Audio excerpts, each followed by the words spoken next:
ഇത് പിന്തുണയില്ല, ഞങ്ങളാരും കണ്ടിട്ടില്ല, കേട്ടിട്ടില്ല. ഇപ്പോൾ കഴിഞ്ഞ പാലക്കാട് തെരഞ്ഞെടുപ്പിൽ SDP-യും ജമാഅത്തെ ഇസ്ലാമിയും ലീഗും ഒക്കെ ഒരേ സ്വരമായിരുന്നു. അവിടെ വേറെ പല കളറൊന്നുമില്ല, പല പാർട്ടിയൊന്നുമില്ല, ഒറ്റ സ്വരമുള്ളൂ. ആ സ്വരത്തിലാണല്ലോ നമ്മൾ പൊളിറ്റിക്കൽ ഇസ്ലാം എന്ന് പറയുന്നത്. അപ്പോൾ അവിടെ അവർ ചെയ്ത ഒരു കാര്യം കൊണ്ട് ഇപ്പോൾ ഇടതുപക്ഷ ജനാധിപത്യ മുന്നണിക്കും പൊളിറ്റിക്കൽ ഇസ്ലാം എന്ന് ഞങ്ങൾ പറയുന്നതിനെ ഏറ്റുപിടിക്കാൻ അല്ലെങ്കിൽ അതിനെ ശരിയെന്ന് പറയാൻ ഇടതുപക്ഷ ജനാധിപത്യ മുന്നണി തയ്യാറായി. എന്തുകൊണ്ടാണ് തയ്യാറായത്? അത് കൃത്യമായ രാഷ്ട്രീയ നിരീക്ഷകർക്ക് മനസ്സിലാക്കാൻ കഴിയുന്ന ഒരു കാര്യം, കഴിഞ്ഞ ലോക്സഭാ തെരഞ്ഞെടുപ്പിന് ശേഷം ഈ അമിത ന്യൂനപക്ഷ പ്രീണനം, പ്രത്യേകിച്ച് വർഗീയ പ്രീണനം കാൽച്ചോട്ടിലെ മണ്ണൊലിച്ചു പോകുന്നു എന്ന് CPM-ന്റെ സംസ്ഥാന സെക്രട്ടേറിയറ്റ് തീരുമാനിക്കുകയും ആ നിലപാടുമായി മുമ്പോട്ട് പോകണ്ട എന്ന് CPM ഐക്യകണ്ഠേന എടുത്ത തീരുമാനത്തിന്റെ ആദ്യത്തെ അസ്വസ്ഥതയായിരുന്നു ശ്രീ PV അൻവറിന്റെ പൊട്ടിത്തെറി. അതിനുശേഷം KT ജലീൽ പൊട്ടിത്തെറിച്ചു, അതിനുശേഷം റസാഖ് പൊട്ടിത്തെറിച്ചു. ഞാൻ പറയട്ടെ, CPM ആണെങ്കിലും കോൺഗ്രസ് ആണെങ്കിലും SDP ആണെങ്കിലും ജമാഅത്തെ ഇസ്ലാമി ആണെങ്കിലും വെൽഫെയർ പാർട്ടി ആണെങ്കിലും ഇതെല്ലാം ഇന്ന് കേരളത്തിൽ ഒന്നാണ്. അതിൻ്റെ ഒന്നാമത്തെ ഉദാഹരണം 2021 തെരഞ്ഞെടുപ്പിൽ ഇത് ഈ പൊളിറ്റിക്കൽ ഇസ്ലാം എന്ന സങ്കല്പത്തെ ആദ്യം പരീക്ഷിച്ച് വിജയിപ്പിച്ചത് പൂഞ്ഞാറിലാണ്. 2021 നിയമസഭാ തെരഞ്ഞെടുപ്പിൽ അവർ SDP-യുടെ നേതൃത്വത്തിൽ ഒരു പ്രൈവറ്റ് സർവേ നടത്തി. ആ പ്രൈവറ്റ് സർവേയിൽ 2ാം സ്ഥാനത്ത് നിൽക്കുന്നത് ഇടതുപക്ഷ ജനാധിപത്യ മുന്നണിയുടെ സ്ഥാനാർത്ഥിയാണ്. അയാൾ വോട്ട് ചെയ്യണം. പൂഞ്ഞാറിൽ ആകെയുള്ള 27,000 മുസ്ലിം വോട്ടും ഒരിടത്ത് കൊടുത്തു, ഒരേ സ്ഥലത്ത്. ഞാനിപ്പോൾ ഇത് പറയുമ്പോൾ ഞാനാണ് ലോകത്തെ ഏറ്റവും വലിയ വർഗീയവാദി. ഇത് നേരെ തിരിച്ച് ആര് പറഞ്ഞാലും കുഴപ്പമില്ല. കഴിഞ്ഞ ദിവസം ഗോവിന്ദ മാസ്റ്റർ ഇത് പറഞ്ഞു, അവർക്ക് കുഴപ്പമില്ല. ഇത് BJP പറയുമ്പോൾ ഇത് വർഗീയതയായി മാറുന്നു. ഞാൻ ഒരു കാര്യം പറയട്ടെ, എൻ്റെ ഏറ്റവും അടുത്ത സുഹൃത്തുക്കളെല്ലാം മുസ്ലിം സഹോദരങ്ങളാണ്. എൻ്റെ ഡ്രൈവർ മുസ്ലിം സഹോദരനാണ്. ഞാൻ താമസിക്കുന്ന ഈരാറ്റുപേട്ടയിലാണ്. ഞാൻ എല്ലാ ദിവസവും കണ്ടു വളരുന്നവരെയാണ്.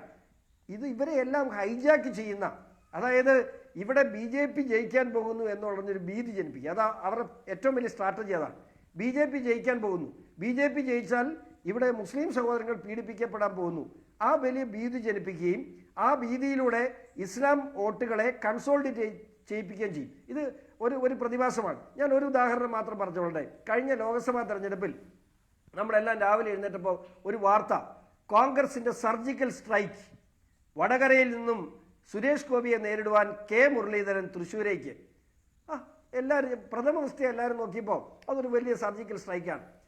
മുരളീധരനെ പോലെ പ്രഗത്ഭനായ കരുണാകരന്റെ മകനെ തൃശ്ശൂരേക്ക് മാറ്റി സ്ഥാപിച്ചു. അപ്പോൾ വടകരക്കാരി വരുന്നു ഷാഫി പറമ്പിൽ. പക്ഷേ യഥാർത്ഥത്തിൽ എന്തായിരുന്നു നടന്നത്? ഷാഫിയെ വടകരയിൽ സ്ഥാപിക്കാൻ വേണ്ടി മുരളീധരനെ ഒഴിവാക്കിയ ഒരു സർജിക്കൽ സ്ട്രൈക്കാണ് അവിടെ നടന്നത്. അങ്ങനെ സുരേഷ് ഗോപിയെ തോൽപ്പിക്കാൻ വന്ന മുരളീധരൻ 2ാം സ്ഥാനത്തല്ല 3ാം സ്ഥാനത്ത് പോയി. ഷാഫി വടകരയിൽ വൻ ഭൂരിപക്ഷത്തോടുകൂടി ജയിക്കുകയും ചെയ്തു. ഞാനിപ്പോൾ പറയട്ടെ, ഒരു പക്ഷേ ഷാഫി പോലും അറിയാതെ ആ പൊളിറ്റിക്കൽ ഇസ്ലാമിന്റെ മുഖ്യമന്ത്രി സ്ഥാനാർത്ഥിയായി ഷാഫി പറമ്പിൽ മാറുകയാണ്. അവിടെ ഷാഫിയുടെ നോമിനിക്കാണ് പാലക്കാട് വോട്ട് കിട്ടിയത്. ഞാനൊരു കാര്യം പറയട്ടെ, BJPക്ക് ഭയങ്കര തിരിച്ചടി ഉണ്ടായി എന്നൊക്കെ പാലക്കാട് തെരഞ്ഞെടുപ്പിന്റെ അടിസ്ഥാനത്തിൽ പറയുന്നു. ഞാൻ ഇതിനെ അനുഗ്രഹമായി കാണുകയാണ്. കാരണം ഈ കണക്ക് കേരള ജനതയെ ബോധ്യപ്പെടുത്തേണ്ട വലിയ കടമ ഞങ്ങൾക്കുണ്ട്. ഈ പ്രവണത ജനാധിപത്യത്തിനപ്പുറത്ത് ഇവിടെ ഒരു വർഗീയ ധ്രുവീകരണത്തിലൂടെ ഏത് വിധേന അധികാരം പിടിക്കുവാനായി UDF അല്ലെ LDF നടത്തുന്ന ഇത്തരം ശ്രമങ്ങളെ, ഈ പൊളിറ്റിക്കൽ ഇസ്ലാമിനെ ഉപയോഗിച്ച് നടത്തുന്ന ശ്രമങ്ങളെ BJP പരാജയപ്പെടുത്താൻ വേണ്ടി ഒരു ന്യൂനപക്ഷ സമുദായത്തെ പ്രീണിപ്പിച്ചുകൊണ്ട് പൊളിറ്റിക്കൽ ഇസ്ലാമിന് കേരളത്തിൽ വേരോട്ടം ഉണ്ടാക്കി കൊടുക്കുന്ന ഈ സമീപനങ്ങളെ അടുത്ത 1.5 വർഷക്കാലത്തിന് മുമ്പിൽ ഷോൺ ജോർജ് അത് പറഞ്ഞുകൊണ്ട് തന്നെയാണ് ഇപ്പോൾ BJPയെ തോൽപ്പിക്കുവാനായിട്ട് ഞങ്ങൾ ആർക്കാണ് വോട്ട് ചെയ്യേണ്ടത് പാലക്കാട് എന്ന് SDP-യും വെൽഫെയർ പാർട്ടിയും ചോദിക്കുകയാണ്. അത് UDF-നല്ലാതെ ആർക്കാണ്? കാരണം UDF-ഉം BJP-യും തമ്മിലാണ് അവിടെ മത്സരം വരുന്നത്.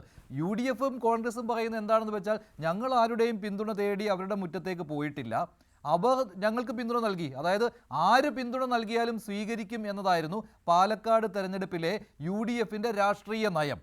അതുകൊണ്ട് ആരുടെയും പിന്തുണ വേണ്ടെന്ന് പറഞ്ഞിട്ടില്ല. വോട്ടർ പട്ടികയിൽ പേരുള്ള ആർക്കും ഞങ്ങൾക്ക് വോട്ട് ചെയ്യാം, അത് ആരുടെ പിന്തുണയാണെന്ന് ഞങ്ങൾ നോക്കുന്നില്ല. കഴിഞ്ഞ ദിവസവും UDF-ന്റെ നേതാക്കൾ ഇത് തന്നെയാണ് വ്യക്തമാക്കിയത്. അങ്ങനെ വന്നതിനെ ഇത് വർഗീയ ശക്തികളുടെ വോട്ടാണോ, അവർ എന്തിനാണ് ഞങ്ങൾക്ക് വോട്ട് ചെയ്തത്, അങ്ങനെ ഒരു മഷിയിട്ട് നോക്കൽ ഞങ്ങൾ നടത്തിയിട്ടില്ലേ എന്നാണ് പറഞ്ഞത്. BJPയെ തോൽപ്പിക്കുകയായിരുന്നു അജണ്ട എന്ന്. BJPയെ തോൽപ്പിക്കാൻ വേണ്ടി കോൺഗ്രസ് ഏതു നിലപാടും സ്വീകരിക്കുന്നവർക്ക് വിരോധമില്ല. അത് അവർക്ക് സ്വീകരിക്കാം. രാഷ്ട്രീയ പാർട്ടിയാണ്. മുഖ്യ ശത്രു എന്ന നിലയിൽ BJPയെ ശത്രുതയിൽ കാണുന്നതിന് വിരോധമില്ല. പക്ഷേ കൂടെ കൂട്ടുന്നവര് അവരുടെ നേതാവ് ശ്രീ രാഹുൽ ഗാന്ധി നാഴികയ്ക്ക് 40 വട്ടം പറയുന്നൊരു കാര്യമുണ്ട്. ഈ ഭരണഘടന, ഇന്ത്യൻ ഭരണഘടന, ആ ഇന്ത്യൻ ഭരണഘടനയും ഇന്ത്യയുടെ പരമാധികാരത്തെയും ഒരു രാജ്യമെന്ന നിലയിൽ ഈ ഭാരതത്തെയും സ്നേഹിക്കുന്ന സംഘടനകളെ ആയിരിക്കണം കൂടെ കൂട്ടുന്നത്. ആ ഒരു അഭിപ്രായ വ്യത്യാസമുള്ളൂ. ഇവിടെ പാകിസ്ഥാനെ സ്നേഹിക്കുകയും പാകിസ്ഥാൻ സിന്ദാബാദ് വിളിക്കുകയും ഇവിടെ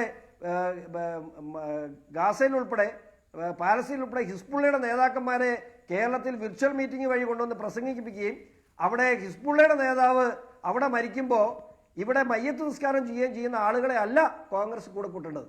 കോൺഗ്രസ് ആരെയും കൂടെ കൂട്ടാം, BJP തോപ്പിക്കാൻ ആരെയും കൂടെ കൂട്ടാം. പക്ഷേ കൂടെ കൂട്ടുന്നവര് ആ സംസ്കാരം, ഈ രാജ്യത്തിന്റെ സംസ്കാരത്തിന്, ഈ രാജ്യത്തെ സ്നേഹിക്കാത്ത വിഘടനവാദികളെ കൂടെ കൂട്ടിയാൽ അതിനെ തീവ്രവാദത്തെ പ്രോത്സാഹിപ്പിക്കുമെന്ന് തന്നെ BJP പറയും. അതിനൊരു സംശയമില്ല. ഇത് പൊളിറ്റിക്കൽ ഇസ്ലാമിനെ പ്രോത്സാഹിപ്പിക്കുന്ന പിണറായി വിജയന് ഏറെക്കുറെ മനസ്സിലായിട്ടുണ്ട് ഇതിന്റെ അപകടം എന്താണ്. അയാൾ അത് തിരുത്തി പറയാൻ CPM-ഉം പിണറായി വിജയനും ഒരു യൂട്ടേൺ എടുത്തു. രഹസ്യ കച്ചവടങ്ങളുണ്ട്, എന്നാൽ പോലും ഒരു യൂട്ടേൺ എടുത്തു. പക്ഷേ കോൺഗ്രസിന് നിങ്ങൾക്ക് ഞാൻ ഉറപ്പ് കൂടെ കിടന്നവൻ ഞാൻ മുമ്പേ പറഞ്ഞ പോലെയാണ്, ഇതിനെ നിയന്ത്രിക്കാൻ നിങ്ങൾക്ക് കഴിയാത്ത രീതിയിൽ കോൺഗ്രസ് ഇനിയെങ്കിലും മനസ്സിലാക്കുക.